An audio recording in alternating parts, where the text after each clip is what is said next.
కేటీఆర్ గారు. అధ్యక్ష, 75 ఏళ్ల స్వాతంత్ర భారత చరిత్రలో రైతుకు పెట్టుబడి వ్యవసాయానికి ఇచ్చిన మొట్టమొదటి ప్రభుత్వం తెలంగాణ ప్రభుత్వం, మొట్టమొదటి నాయకుడు కేసీఆర్. అయితే 72,000 కోట్ల రూపాయలు రైతుల ఖాతాల్లో నేరుగా జమ చేయడానికి ప్రేరణ అయింది. అసలు ఆ పథకం ఎందుకు తేవాల్సి వచ్చింది అది చెప్పకపోతే, ఆనాటి పరిస్థితులు ఆకలింపు చేసుకోకపోతే, బ్యాక్గ్రౌండ్ అర్థం కాకపోతే, పథకం ఎందుకు ప్రారంభించాల్సి వచ్చిందో దాని నేపథ్యం తెలియకపోతే మనం ఏం మాట్లాడతాం అధ్యక్ష? ఇంకోటి నేను వారిని కోరుతా ఉన్నా అధ్యక్ష, నీతులు మాకే కాదు కదా చెప్పాలి. విప్ గారు మీరు మీ సభ్యులకు కూడా చెప్పాలి. మరి మేము వడ్లే కొనలేదట, మేము కొననేయలేదు, వ్యవసాయమే జరగలేదు, పద్ధతి కాదు.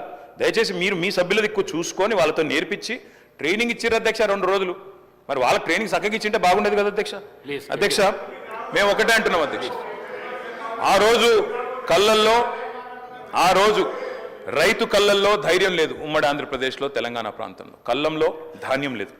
చిన్న రైతు పెద్ద రైతు అన్న తేడా లేదు అధ్యక్ష. 30-40 ఎకరాలు ఉన్న రైతు కూడా తెలంగాణలో, నేను చెప్పేది వాస్తవం కాకపోతే రేవంత్ రెడ్డిని అడగండి, ఎందుకంటే ఆయన మహబూబ్ నగర్ జిల్లా వలసల జిల్లాగా పేరుపడ్డ జిల్లా. ప్రతి సంవత్సరం 14 లక్షల మంది వలసపోయే జిల్లా అధ్యక్ష. కేటీఆర్ గారు సభానాయకుడు రేవంత్ రెడ్డి అని ఏకవచనంతో మాట్లాడకండి అధ్యక్ష. సభానాయకుడు గౌరవం అనేది గౌరవం ఇవ్వండి. రైట్, గౌరవం అనేది అధ్యక్ష, గౌరవం అనేది ఇచ్చి పుచ్చుకోవాలి అధ్యక్ష. ఇస్తాం, మేము కూడా ఇస్తాం. ఇవ్వకపోతే కేసీఆర్ గారిని ఇష్టం వచ్చినట్టు మాట్లాడితే మేము కూడా అట్లే మాట్లాడాల్సి వస్తుంది అధ్యక్ష. దానికి మేమేం చేయలేం అధ్యక్ష. 20-30 నేనేం తిట్టలేదు కదా అధ్యక్ష, నేనేమన్నా అధ్యక్ష పేరు పెట్టి పిలిచిన గంతే కదా. అదే ఏకవచనంతో పిలవకండి మీరు చాలా అధ్యక్ష. ఓకే రైట్ అధ్యక్ష. మీకు చెప్పాల్సిన అధ్యక్ష 20-30 ఎకరాలు ఉన్న రైతులు కూడా పాలమూరు లాంటి జిల్లాలో 20-30-40 ఎకరాల రైతులు కూడా హైదరాబాద్కి వచ్చి కూలీ చేసుకునే పరిస్థితి అధ్యక్ష. ఇది వాస్తవం. ఎందుకంటే నీళ్లు లేవు, కరెంటు లేదు. అట్లాంటి పరిస్థితుల్లో రైతులు కూలీలుగా మారి అడ్డా మీది కూలీలుగా ఇక్కడ హైదరాబాద్లో పనిచేసిన దుస్థితి. అందుకే మేము 20 ఎకరాలు 10 ఎకరాలు 12 ఎకరాలని కోతలు పెట్టలేదు అధ్యక్ష.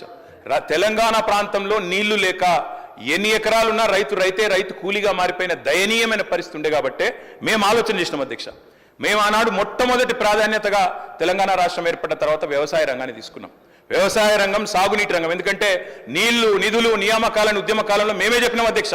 అందుకే నీటి విషయంలో ప్రతి నీటి బొట్టును వడిసి పట్టి గోదావరి కానీ కృష్ణ కానీ సాగునీటి అందించాలి, ఖచ్చితంగా రైతుల బీళ్లకు ఖచ్చితంగా నీళ్ళు ఇవ్వాలని ఒక ఎజెండాతో పనిచేసినాం. ఆ పునర్నిర్మాణ కార్యక్రమం తీసుకున్నాం అధ్యక్ష. అందులో భాగంగానే అధ్యక్ష, రైతు చల్లగా ఉంటే పల్లె చల్లగా ఉంటుంది అధ్యక్ష. పల్లె కూడా అందరూ బాగుంటారు. ఎందుకంటే గ్రామీణ ఆర్థిక వ్యవస్థకు రైతు కేంద్ర బిందువు.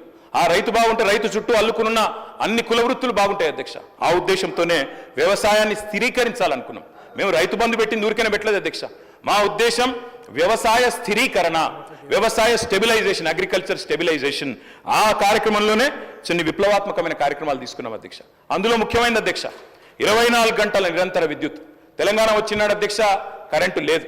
తర్వాత మీరు చూసినట్టయితే ఆనాడు దాదాపు పొద్దున 3 గంటలు, రాత్రి 4 గంటల అధ్యక్ష కరెంటు.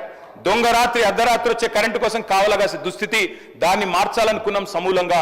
24 గంటల నాణ్యమైన ఉచిత విద్యుత్ రైతులకు అందించిన ఒకే ఒక్క నాయకుడు భారతదేశంలో కేసీఆర్ గారు అధ్యక్ష. ఆ కార్యక్రమం చేశారు. అదేవిధంగా మంత్రి గారు కోమటిరెడ్డి వెంకటరెడ్డి గారు మీ అనుమతితో పర్మిషన్ సభను ఎప్పుడు కూడా తప్పుతో పట్టించే విధంగా 10 ఏళ్ళు మంత్రిగా పనిచేసిన సీనియర్ శాసనసభ్యులు